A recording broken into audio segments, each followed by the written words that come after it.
Match day week ya 13 ndani ya Premier League imetengeneza historia nyingine mpya zaidi.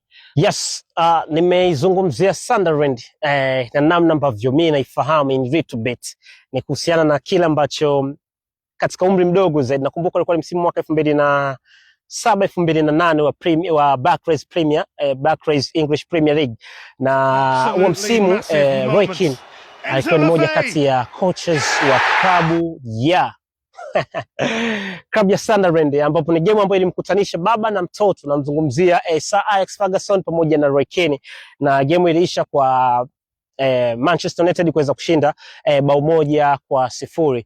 Sio mara ya kwanza Ferguson kuweza kucheza na wachezaji ambao waliweza kutengeneza nao heshima kubwa ndani ya klabu ya Manchester United. Mark Hughes ni moja pia kati ya vijana wake ambao wamepita mikononi mwake na akaweza kutengeneza nao baadaye akawa ni washindani wake pia katika technical kwenye mbinu pia za uwanja. Nazungumzia katika English Premier League, by that time ikiwa inafahamika kama Barclays Premier League. Sasa back in ndani ya current situation, kile ambacho wamekifanya Sunderland baada ya kuwa wamepanda daraja. Historia ya English Premier League inawatemni kama klabu ambayo kwa kiasi kikubwa imecheza michezo 187 ya English Premier League, wakiwa wametanguliwa mabao 2-0.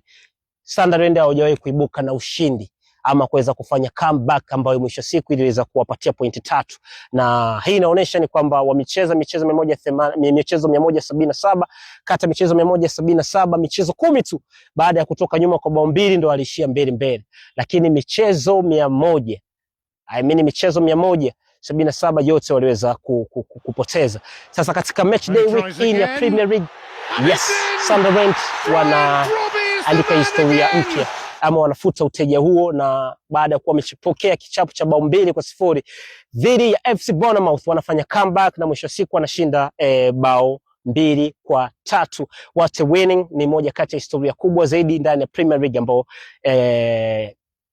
Sunderland ameweza kuifanya, lakini kubwa inayotajwa zaidi ni kuhusiana na signing ya Granit Xhaka ambaye alitoka Bayer Leverkusen na amerudi ndani ya Premier League na alikuwa na represent Arsenal by that time pia, lakini inatajwa kama the best signing pia ndani ya English Premier League, ukiachana na signings zingine pia ambazo zimeweza kufanywa na baadhi ya virabu. Mimi ni Fabian Ndomi the Palmath, mjuzo vitu vingi kwenye inside. Leo tuko na hiyo game 188 baada za Barclays English Premier League. Sunderland wanakuja ku make it.